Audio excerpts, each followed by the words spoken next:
Olá pessoal, tudo bem? Aqui é o professor Luiz. Eu estou aqui hoje para falar para vocês a respeito do espaço rural e todas as atividades que são desenvolvidas nesse espaço, beleza? Vamos lá.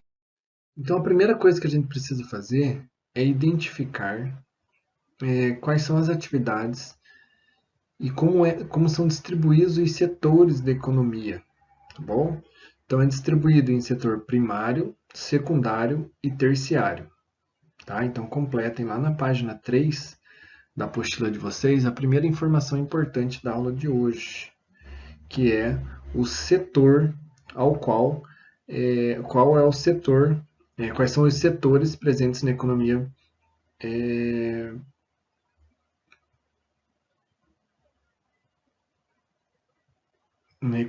dos países.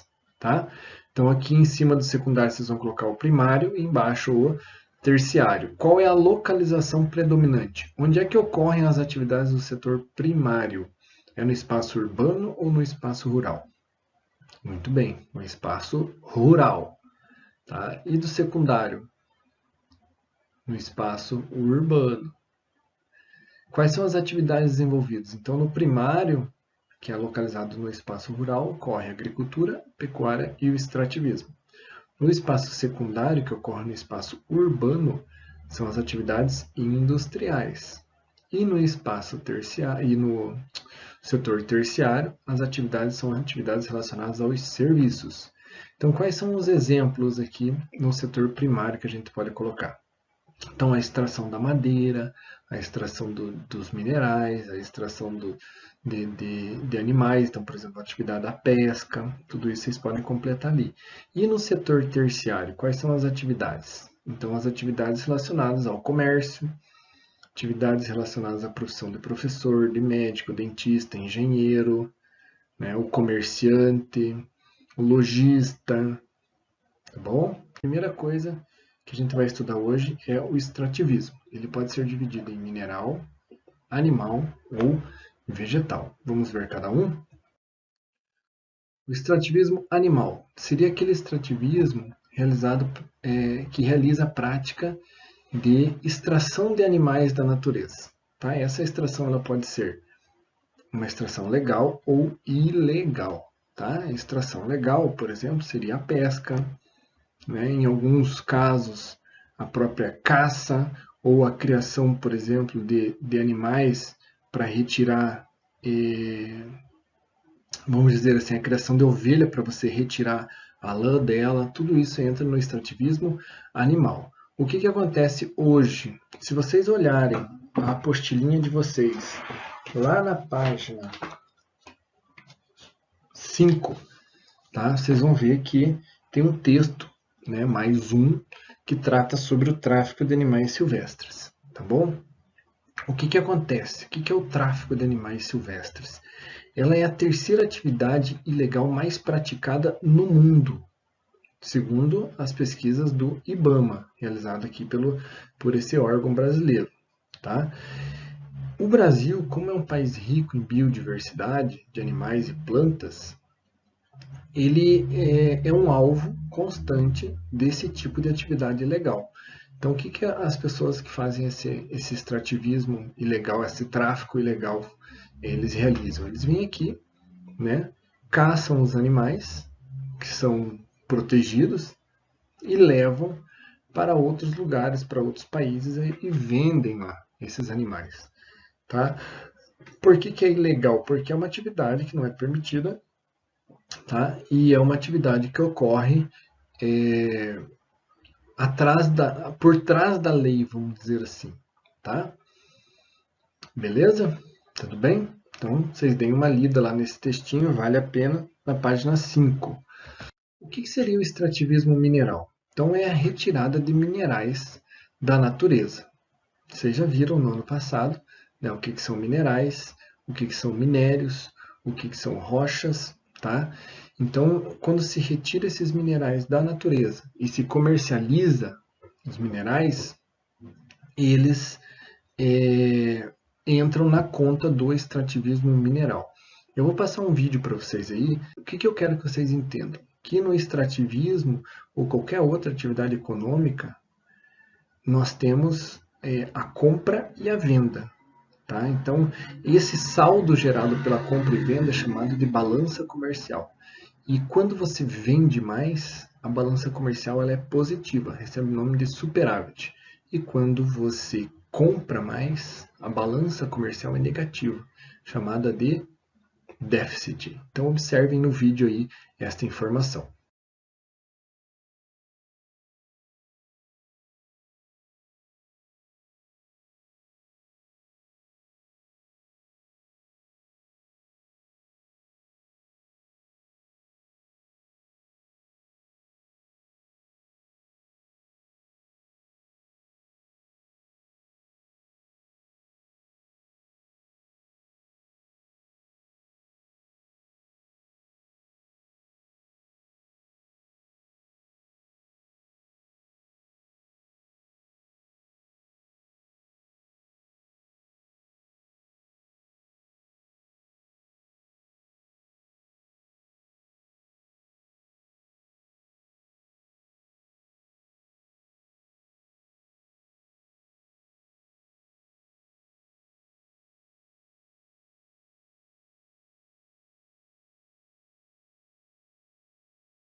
Bom, né, já vocês conseguiram perceber isso no vídeo, tá? E o que a gente tem que entender sobre o Brasil? Ele possui importantes jazidas minerais, né, por conta de sua estrutura geológica muito antiga. Então nós temos aqui petróleo, minério de ferro, nós temos derivados do ferro, então a bauxita, por exemplo, é utilizada na fabricação de alumínio, né, a casterita utilizada em ligas metálicas, o manganês para a fabricação do aço. O Brasil hoje tem 95% das reservas de nióbio do mundo. Tá? Esse nióbio ele é muito importante para a produção de aço. Tá certo? E esse aço é da melhor qualidade. Por quê? Porque ele é resistente à corrosão. Tá bom? É utilizado para a fabricação de motores, para ligas de implantes cirúrgicos, propulsores de foguetes e satélites espaciais. Então você veja, hoje o Brasil é um país que ele se destaca nesse tipo de extrativismo mineral, né, em função das riquezas presentes no nosso subsolo. Tá bom? Vamos para frente. O extrativismo vegetal. O extrativismo vegetal é aquele que retira vegetais da natureza. Então, quando você explora madeira, como por exemplo pinos para produção de MDF, de papel revista, né, o próprio eucalipto, esse tipo de atividade está presente no extrativismo vegetal. Outra questão importante sobre o extrativismo vegetal é que hoje algumas atividades relacionadas ao extrativismo vegetal elas são protegidas em áreas de preservação ambiental. E além disso, né, dentro dessas áreas protegidas nós temos populações tradicionais que tiram o sustento dessas áreas protegidas. Então, como por exemplo, dá para a gente citar o látex, né, que é um material retirado da seringueira, e as pessoas que vivem nessa região que exploram o látex são chamados de seringueiros. Por que essa atividade não é tão prejudicial à natureza? Por quê? Porque não existe maneira para você acelerar a retirada do látex da seringueira. Então, o seringueiro ele tem que cumprir o tempo que a árvore determina, certo? Outras populações que vivem nessas áreas são os quilombolas, os ribeirinhos e os caiçaras. Observe no vídeo essas áreas de preservação do extrativismo vegetal.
Bom, agora que vocês verificaram isso, né, nós vamos para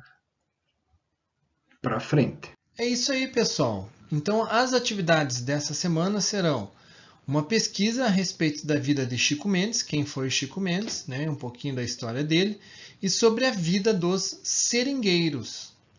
Vocês deverão descrever no caderno, fotografar e encaminhar no Google Classroom. É isso aí, um grande abraço para todo mundo e tchau, tchau.